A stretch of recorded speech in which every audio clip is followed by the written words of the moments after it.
and second of all, to share the panel, this scene, with distinguished panelists, distinguished activists, and the women who has made history on empowerment of young girls, on bringing inclusive peace.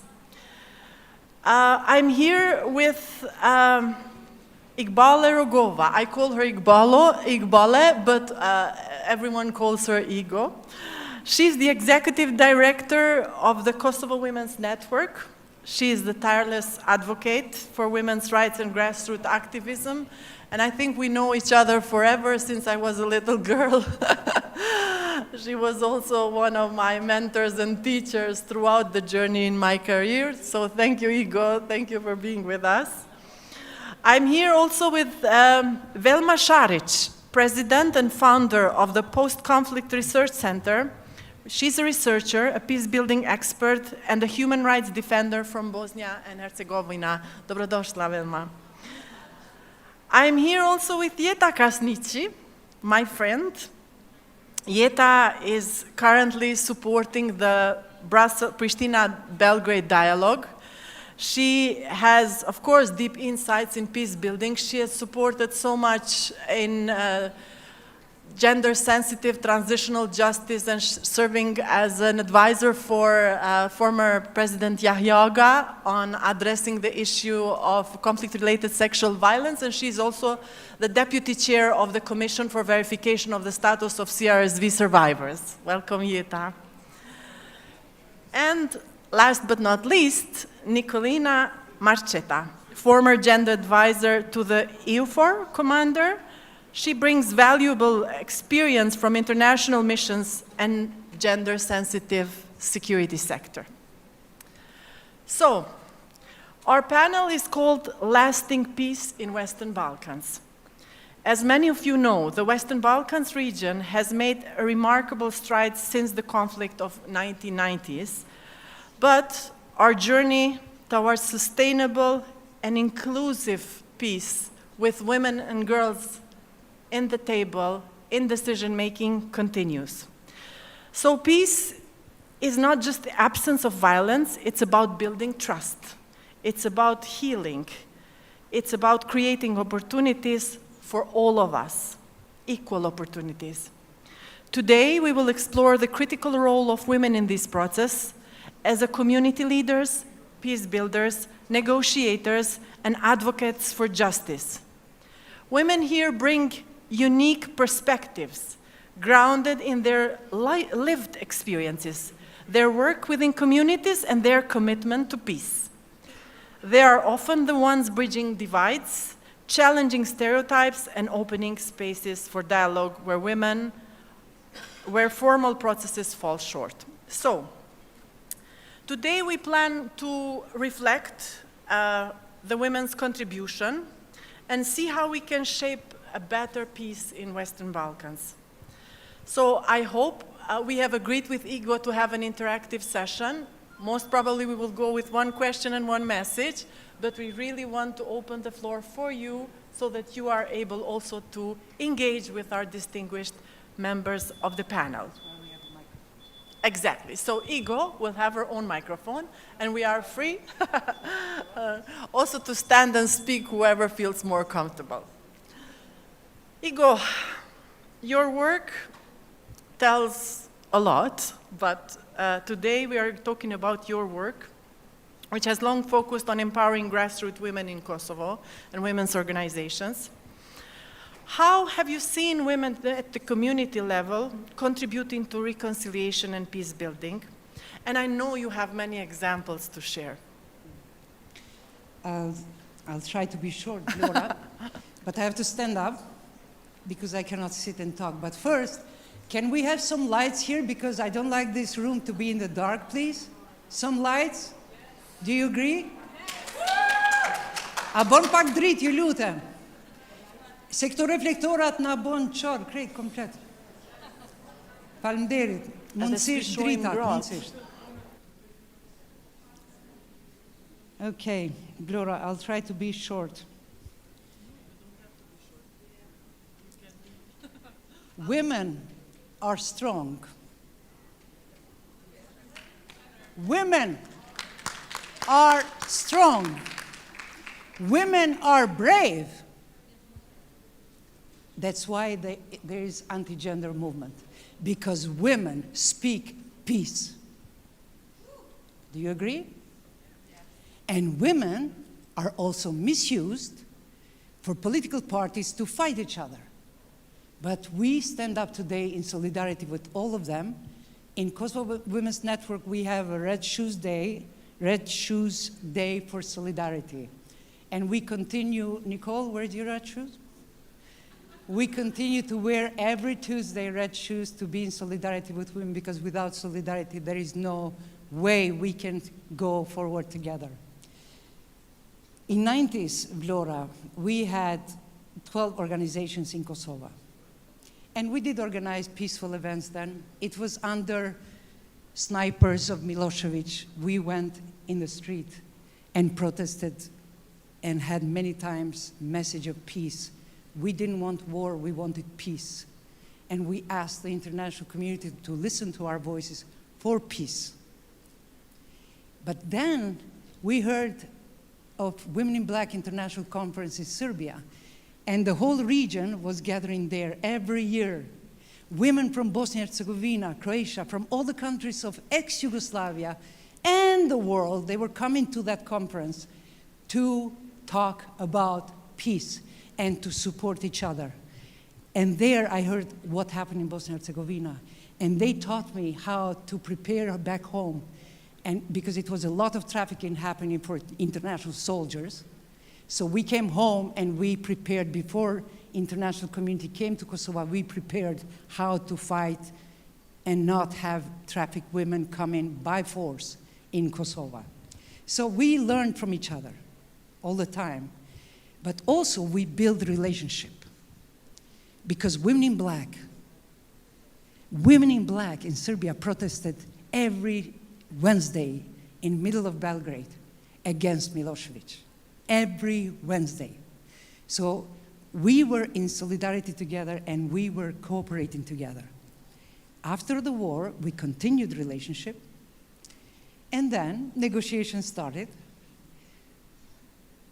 Kosovo had no women. Serbia had one, but that woman was going and telling Serbs from Mitrovica, do not talk to Albanians. So that was not a message of peace. So we, with Women in Black, Kosovo Women's Network, and Women in Black Network, we formed a Women's Peace Coalition. And we had some allies inside UN. It was also support of UNIFEM then, now it's UN Women. UNIFEM it was called then. And we had some allies who were telling us what they're gonna talk. So we prepared, we talked with Women in Black and us, and we sent our women's perspective to the negotiation, to the topic, to Ms. Ratisari and to the both delegations. But we only knew each other, women from Kosovo, from Pristina and Belgrade. So we decided to have a meeting together so women from Jakova can meet women from Niš. Women from, let's say, Prokuplje can meet women from Perizaj. So Women's Network, which numbers 139 organizations, and Women in Black Network, we met in Struga. Why in Struga? Because it was kind of neutral place for us.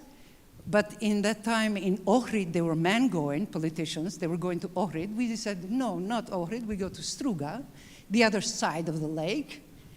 And then we decided to open the meeting, me and Stasha Zajevic, who was the head of Women in Black.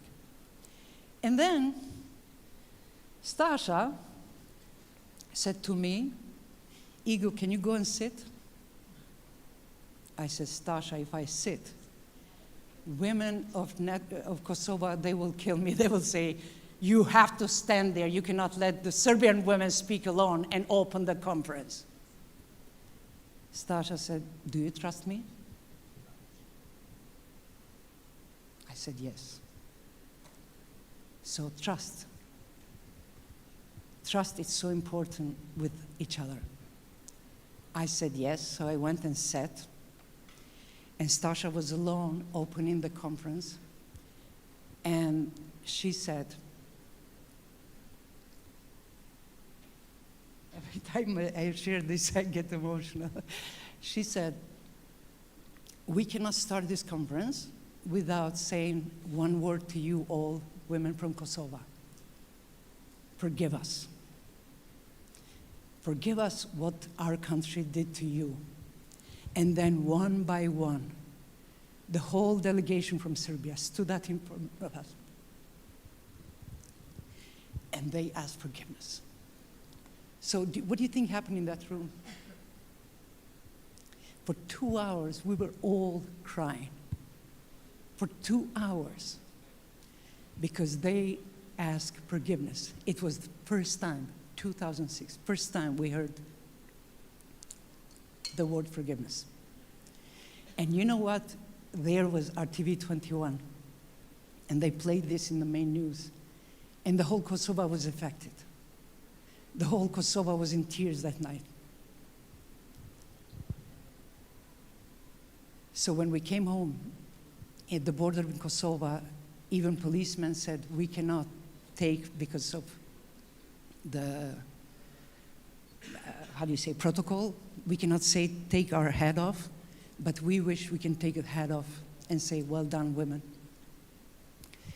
But what do you think happened?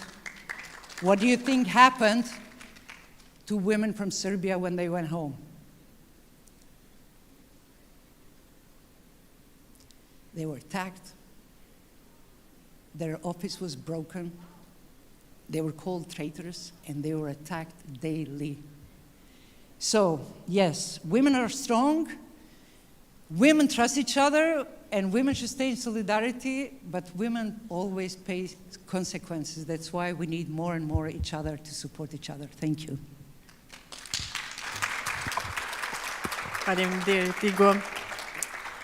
That's why, I mean, it is so important, and this is something that we have been advocating for so long, to have women in all peace processes. Because we have so many good examples, like the one you shared, the powerful examples, how women can overcome the pain to build the peace together, you know? So, because of the future generation, it's not, I'm sure it wasn't, you know, easy for you back then. You get emotional now, and imagine back then. But this is what we do best, you know? This is how we think that inclusive dialogue, that conversation, admitting, you know, and also talking to each other helps us rebuild the future of future generations. So thanks, Igor, for sharing this very concrete example. And I would like also now to speak to Velma a bit about your experience, your work, and then how women's voices and stories you think can or would challenge all these stereotypes about reshaping all these public narratives that we have currently in our region around peace. Radi. Neću. Hvala. It was so inspirational. Thank you so much. I mean, I mentioned this morning in a session related to children who have been born after war and this post-conflict transition. I mentioned this morning that for me personally and my work and majority of women movements in Bosnia, the inspiration always been found in tireless work of mothers of Srebrenica. And I'm going to mention just few concrete examples in the field of developing transitional justice processes after the war in Bosnia. When these rural women from eastern Bosnia stayed without their husband and fathers, they were mostly housewives. So more than 8,000 children were stayed after genocide without any male figure, any male example to lead them. And the role of mothers of Srebrenica, first of all, was to raise their children without hate, without revenge.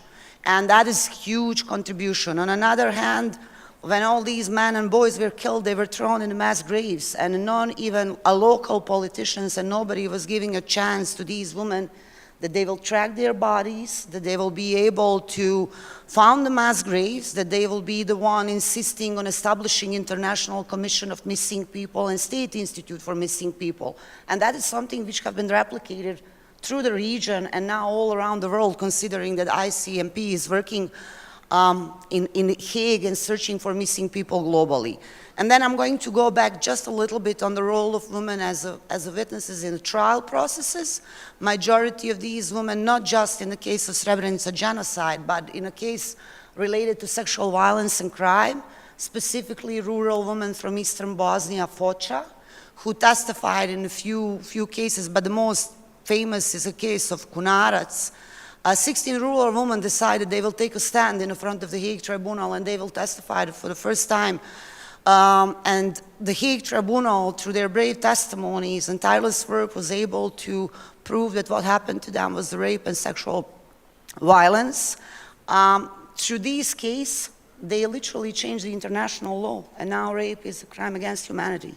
And this is contribution of rural women from eastern Bosnia. And there is so many concrete examples of their incredible contribution in the field of transitional justice that, we could go so much, but even now, we heard yesterday when they got the medal from the government and President Osmani how they were fighting tirelessly for this UN resolution for remembering Srebrenica genocide. And now, 30 years after, we would be able to do a lot in the field of education. So I want to mention them, and I want to use this example because it's been inspiration for my work and for many other civil society organizations in the region.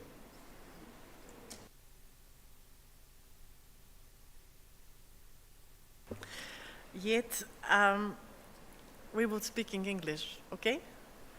So you are now in a very important role, part of engaged directly in the Pristina-Belgrade dialogue in an advisory role and in this very important process.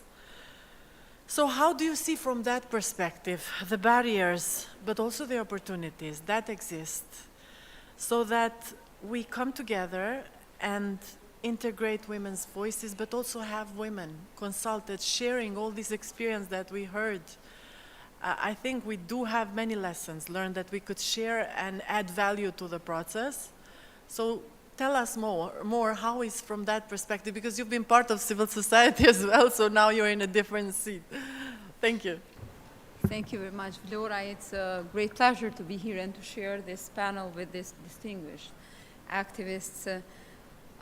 After hearing Igo and Vesna speak, I don't want to bore you because I will not share that history of encouragement, but being part of civil society and dealing with the Kosovo-Serbia dialogue process for 6 years, and now as an expert consultant to the government of Kosovo on this process, I often thought about how we can integrate more women in the process and how can we have a more gender balanced and gender sensitive process.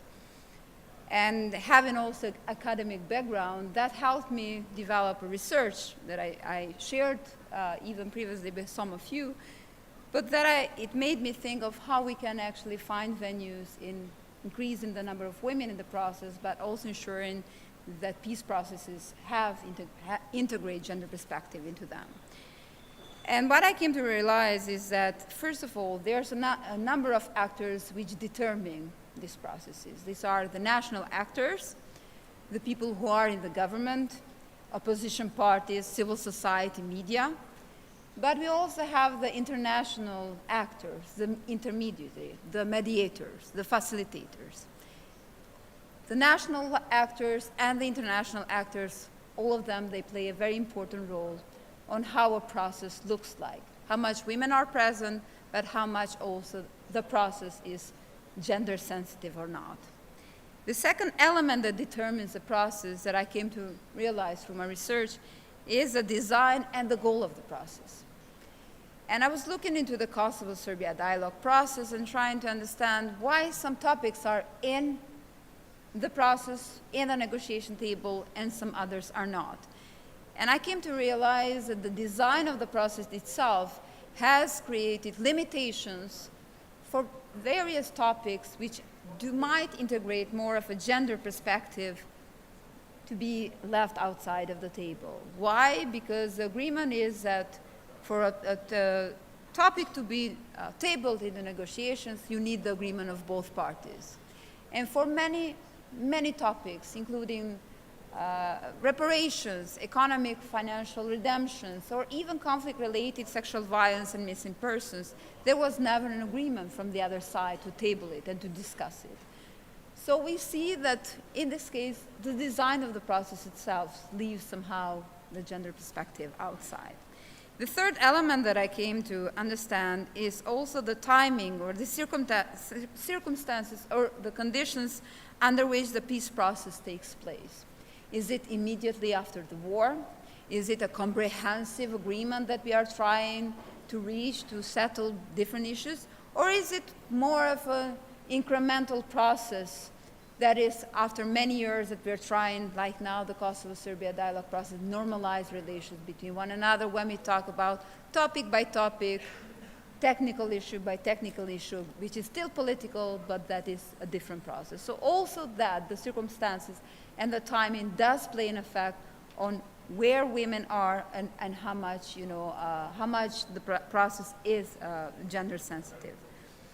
But for most, I think the reason is how much there's an understanding of all the actors involved in making the process, in choosing topics, of how much it's important to have a process that is includes gender perspective and that has women on the table. So there are many different elements that determine in a process, a peace process, but for most, summa summarum, it comes down to the people, of their understanding and their choice. There was another thing that I understood when I started becoming part of in my roles as an expert consultant, is as well how much people realize that is important to have gender perspective, but at the same time, it doesn't necessarily mean that you're a woman and that immediately the process is gender sensitive. In many cases, we have lobbied, advocated from different positions that we need more women, and I am for that, and I want more women in the decision-making table. But that doesn't mean that we have, tick the box of having a process that is gender sensitive. So this is when then I think then civil society organizations, grassroots organizations come into play. It is very important, as I said, for the actors involved to understand why it is important to have gender perspective processes, but to create as well venues for them to be involved. Then it doesn't necessarily mean that the venues should always be in track 1. You can have track 1.2 or track 2, but you have to understand the importance of including more women as through their expertise, not because they are just women, but because of their expertise and because they do bring a different perspective on the table, but also to make this peace process more gender sensitive. And I leave it at that. Thank you very much, Jeta. Actually, this is a very long process, we know. You mentioned several elements of in your interventions, such as design of the process. We are all part of that history, and we know. You mentioned also the inclusion and how important it is for people to understand, but also understanding is very much related to transparency, right? So it's very important also how the process communicates to people and women, in our case, what we are discussing, and then if there is space for women to communicate to the process. And in order to communicate, they should know more what is happening, what topics are being discussed. Because after 25, 6 years, I believe in Kosovo, we have super skillful, knowledgeable women experts who could discuss about so many challenges and issues that are discussed at the peace negotiation. And I think I want to convey this message also, Igor, on behalf of you and other women's organizations, but also on behalf of UN, that we can do a lot more together in helping you to reach out to women and bring women's voices in the table. And I think this is a very important momentum now before, the process continues further. But for that, I believe transparency is very important, and it's a key to help everyone to understand what is going on. So thanks, Sieta, for informing us about and also letting us know about your perspective, sitting in the table. And I'm also very privileged to sit here with Nicolina, our friend, who has a lot of experience, also at the regional level, especially from the security sector. So Nicolina, you have been advising different missions. We want to hear more from your perspective on how do you think international actors can better support a gender-sensitive peace building, a gender-sensitive security sector in Balkans and beyond, because we see conflicts arising in many parts of the world. And I think in Western Balkans, we also have lessons learned to share, let's say with Ukraine. I just came back from Syria, so I think there are many lessons learned that we can share. And I think you are the best example, perhaps, to advise on how best international actors can react on the ground. Thank you very much. And thank you for the opportunity to be here and to talk in front of this wonderful audience. This is a very important question, and you've also touched upon something that I wanted to talk about as well. Oh, sorry, I'll have to look this way, so forgive me for that. So basically, it requires yeah, that's easier. Thank you.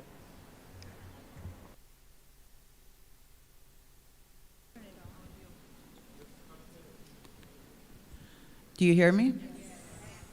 Voila.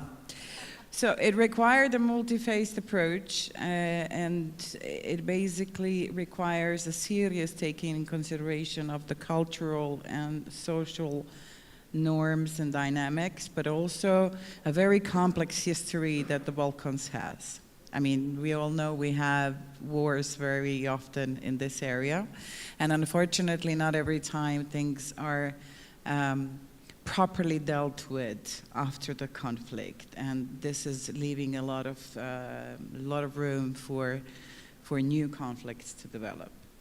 But what you've touched upon earlier, and I think is very important for this region, but also for this forum to be discussed, is the particular expertise and knowledge of the women in the region that needs to be finally acknowledged. There is a lot of intervention of the international community that we have been receiving in the region, also contributing to.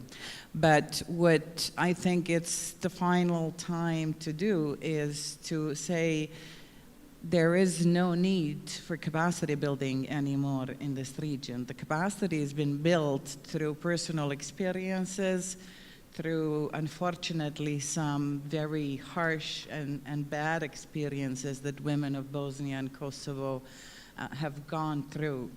But this has helped them to become true experts and individuals that truly understand what it means to be at the receiving end of support and to truly understand what is that they actually need. Because very often the international community is doing their best to understand how to support the local communities, but not necessarily understanding the local context, which is complex even for us living in this region. So we unfortunately have a new conflict close by, and I am calling upon the international community to use the expertise of the women of this region to try and prevent some mistakes that the international community has made in Bosnia and Herzegovina and in Kosovo, as those are not intentional mistakes, but still can be avoided. We are beyond the legal frameworks in this region. We have everything in place. We have all the laws and all the regulations in place. We are beyond the capacity building, as I mentioned. We are at the stage where women need to be included in the implementation of what was once negotiation of the peace agreement. We are beyond that stage, but Ukraine is not. So perhaps there should be a lot of efforts put in to timely incorporate the gender perspectives, involve women, and give them concrete place at the table and give concrete place to the topics of interest to women of Ukraine. So to be able to discuss the conflict-related sexual violence, the support that is required, and not to leave this to the stage where you find the resources and time to deal with this, because as we heard in different panels this morning, not properly and timely reacting in providing support to those who need it the most is damaging to the entire society, and not only the living generation, but the generations to come as well. I will stop there at the moment. Yes, thank you, Nikolina. Thank you so much. You mentioned a very important element of understanding the context of the country where you enter as an international community, and cultural, like behavioral and norms. And we just had a conversation earlier with a friend of ours who has worked also in Kosovo and now is supporting Ukraine. It's very important also to understand what peace building immediately after the conflict means for women and men. Most of the cases for women is to provide food for their families and kids, sometimes that immediate, post-war. Whilst for men, it's a different, so listening and understanding and taking into consideration all the needs, I think it would mean building a better and inclusive peace and interventions. So we have 2 questions each. I will continue with Velma. Yeah. So Igor is reminding me that we have 2 questions per panelist, but maybe now we can open the floor for a question, and if there is time, we can finish with a message, and that you, I'm sure, have a lot from your experience. Yes. More interact. Yeah. Sorry, my mistake there. I forgot.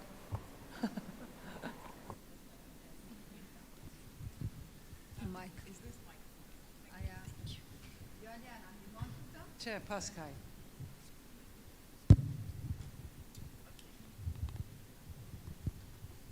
Hello to everyone. My name is Drita Haidari. I am a former prosecutor for war crimes. I dealt with war crimes.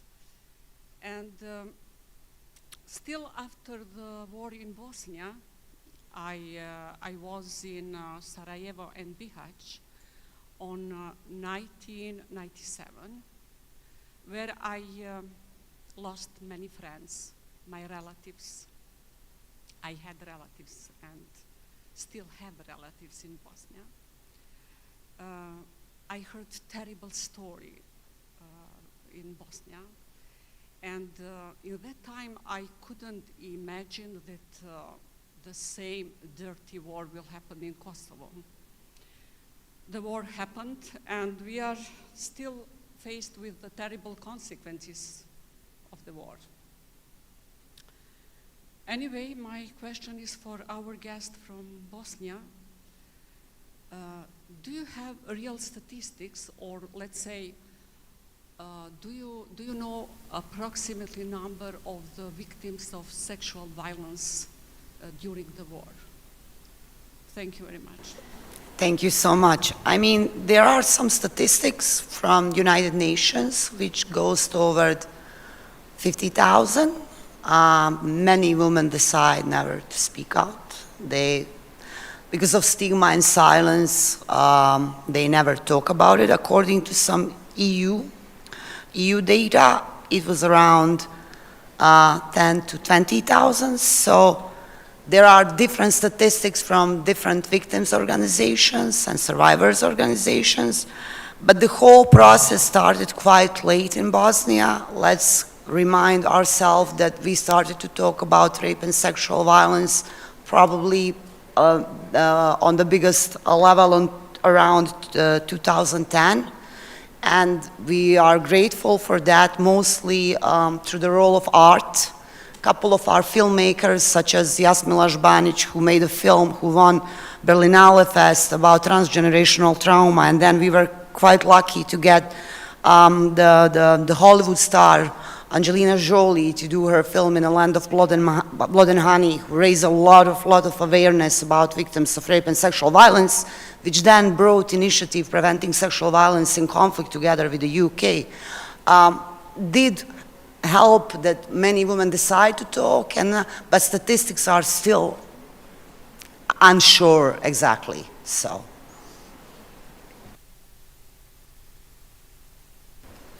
Any other question? From the audience? Yes, Bess. Microphone in.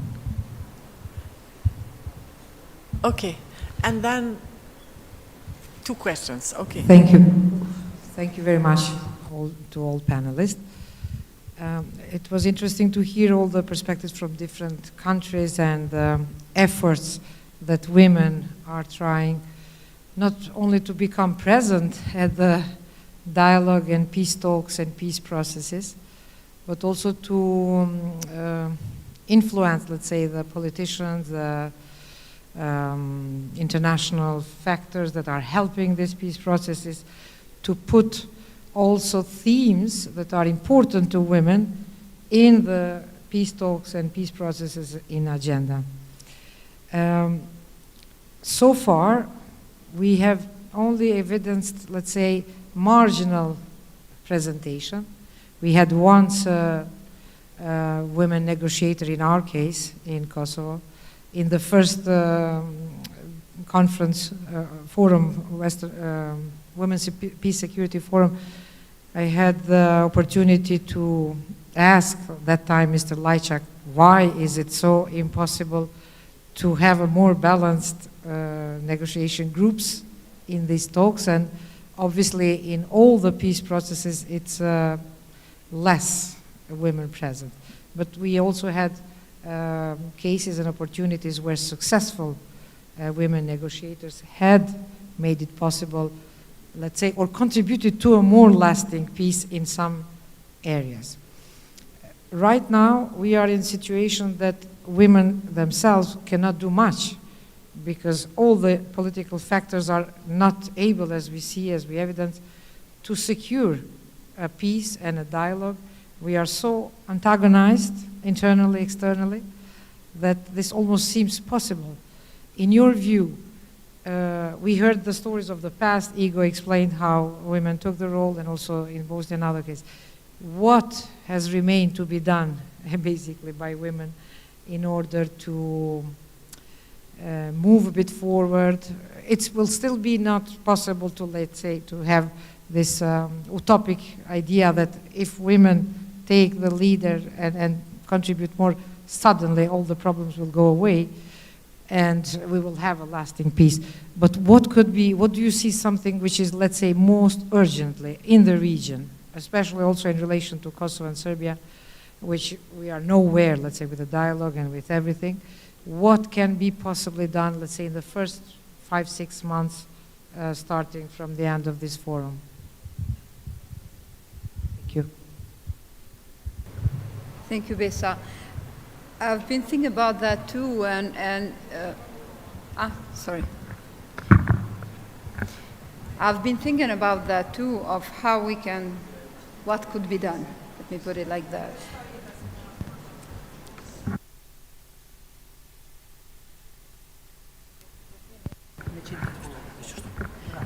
I can raise my voice. Yeah? Better? Okay. Okay. So I was thinking about this too. And what I came to realize, and I will connect it to what you said, Besa, is that we have become very much antagonized. And this is a very big problem, a very big issue. I think what we can do is to try and put down the politicization that is happening between women's groups, or let me put it like this. Let's not politicize women's issues, women's participation in political processes, peace processes, and women cooperation between one another. We see that the political rhetoric is influencing very much people at the local level.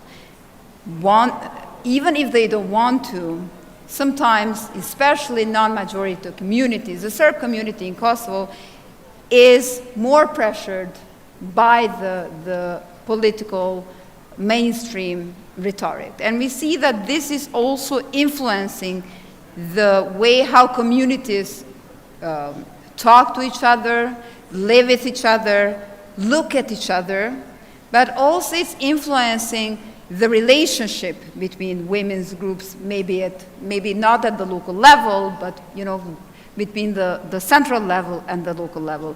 And I think that this is something that we have to look into that, and this is something that we have to work with.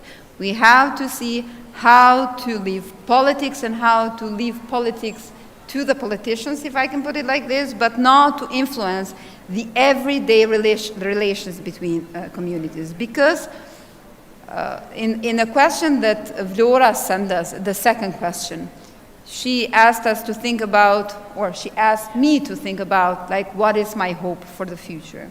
And I have a hope and I have a fear. Even though we live in a world that, women, peace and security agenda now is being threatened, is not at the core any longer, we see that it's being, lifted. That is negative, but the positive thing is that we see that the decades long of investing in women, peace, security has actually brought change.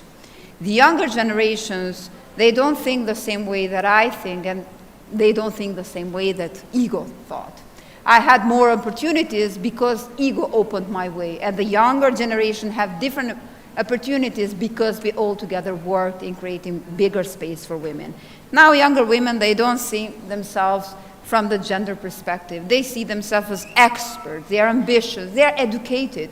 So they have that entry card in their hand because they are educated, ambitious, and they dream, and they dare to dream, and they don't see any limitations. So yes, we see the women peace agenda is being threatened, but yes, we also see the results of that, and that is a positive. So they have a ticket, and we have to use it.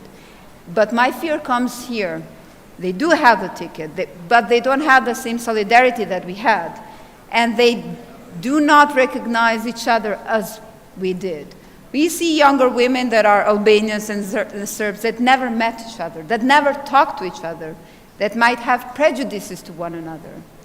So their thoughts are very much politicized because of what they hear in the mainstream media. So this is my fear. If we don't work with the younger generations, and if we leave the politicization that we hear of every day influence the younger generations, then we are again moving in a vicious circle, that there's progress but not really much reconciliation, and that peace is threatened. So this is my hope and fear, and to conclude, and this is how I see what we can do. We have to see how we have to make sure that we don't let women's connections and their connection to the central level be politicized. Thank you. Thank you so much, Jeta. Igo wanted just to provide an additional intervention, and I think we have another question from you, right? Yeah, Somewhere. I will Yeah. just say shortly, Besa, Mr. Lajčák failed us. We tried everything. Women's Network wrote to him many times. He never made time for us to sit down. We offered to organize a meeting with Albanian and Serbian women because, as I mentioned earlier, we have in our network also Serbian members. But he failed. He never did. But the hope is Mr. Sorensen. Thank God, Mr. Sorensen is very serious, and he's going to do everything differently. And I'm very thankful for that. We met with his representative in Kosovo, and there are plans to make women part, not in official dialogue, but to listen. What is women's perspective in different topic they're talking. Thank you so much, Igo. And then we have a question, right? Cicato? Thank you very much. Just want to make a comment to say thank you very much to all the panelists and all the women who have spoken on the different panels. I think the courage that women have to come in front and share their stories is really important. Through the stories, we can learn so many things. As Women's Federation, we also have a platform where we want women to come together, work together, collaborate. I'm very grateful for all the sharing that we've had. And I hope that after this conference, there will be opportunities that we can really find pathways together to find more initiatives that women can do to build peace and also to find solution to problems. Yeah, just wanted to make that comment. Thank you so much. May I kindly ask you to present yourself so that we know? Yeah, I'm from the Women's Federation for World Peace. I represent the Europe and Middle East, and I'm based in the UK. Thank you so much for your input. Any other question? Because we are approaching towards the end. Maybe, Igor, Velmayeta and Nicolina, maybe a final message about your plans, your future contribution, and how do you think we can do better, in ensuring that we sit there in the table where all the processes and negotiations are being made? Sorry, Igor, I have to add, it's very important also the perspective of youth, So how do you think we can bring together the young generations that Jeta mentioned to have an inclusive process? I'll say shortly, women, please do not attack women. And include men who support our work. Youth, it's so important, of course, but we have to include them in.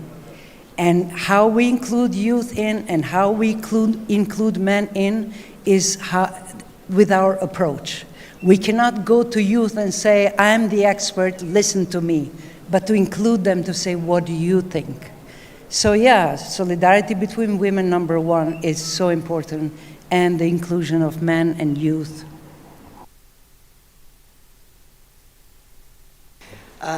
I'm going to mention solidarity as, something what I always like to point it out on these gatherings and meetings, because we can do so much through networking and also mentorship.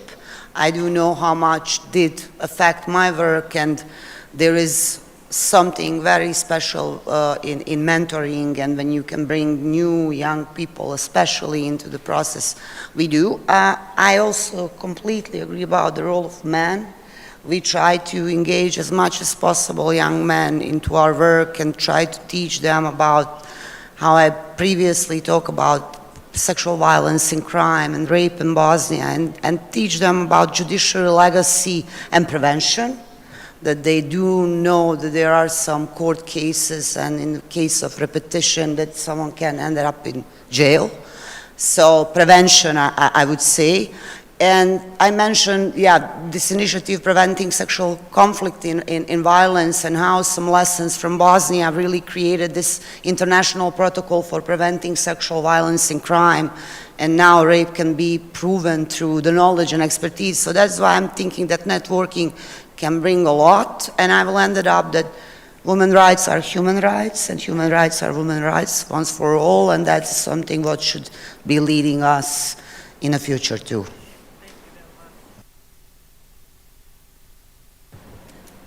I would say supporting one another, first of all, as women, and also finding ways to cooperate with one another no matter where we are. I think this is very important, because I think we have to lift one another and we have to use positively one another. I think that Madeleine Albright was very much right when she said that there's a special place in help for women who do not help other women, and I have to say that there are very often cases that women do not help one another. They stop one another. So I think that we have to support in order to make more space on the table. We don't have to fight for the one chair. Let's fight together so that we have 2, 3, 5, or even the whole table.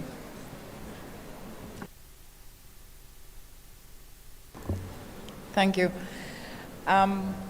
Although I agree with everything that has been said, I would like to maybe add 2 or 3 different perspectives to what has been said.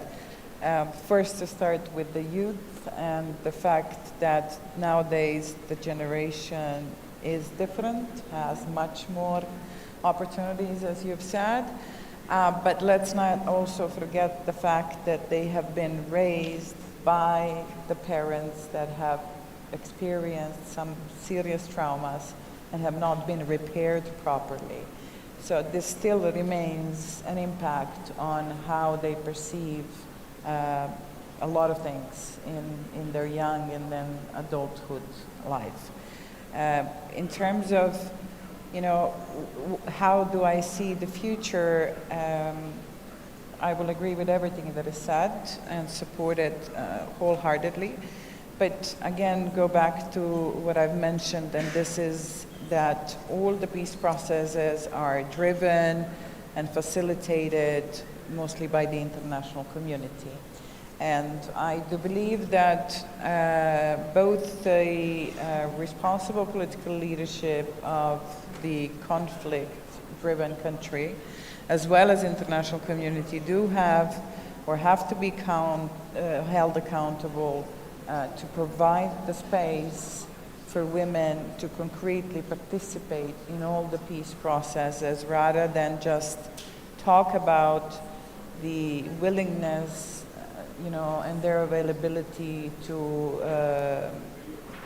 further push the VPS agenda. We are beyond that time. We are now at the stage, as you've mentioned, where we need to fight to preserve what has been achieved, because the funds are being removed, the support is being removed, the scene is being removed from VPS advocates. And we have to be very careful in choosing the battles that we want to fight at the moment. But I think, again, a huge responsibility lies with the international community, now with Ukraine, to do things right and to give the floor to the women of the civil sector, which have been living the Resolution 1325 even before it was rendered. Women of Bosnia and Kosovo were the ones cooperating with each other just after the conflict, when it was not even safe to move around. So in that respect, they've shown great courage, and they were the ones who initiated reconciliation, communication, and cooperation. They were the reason, or a big part of the reason why 1325 was rendered at first place. So let's not forget that. Thank you. Thank you so much, Nicolina. I think we already showed another good example of efficiency and being exact with timing of our panel. Thank you so much to our panelists, to the women leaders of the community, to our inspirational models, for your insights and for concrete examples. I think what we discussed here and what was highlighted from our conversation is not only that we should be part of the negotiation tables in building peace, but also to understand that peace is built also within the community, not only in the negotiation table, and that we as women have our very important role to contribute. So once again, thank you so much for your contribution. It is very clear that peace cannot be made with one factor, but with all of us. So let's continue our work and take concrete actions. Igor? And big thanks to President Osmani and her team for having women's rights activists part of the forum. Thank you. Thank you.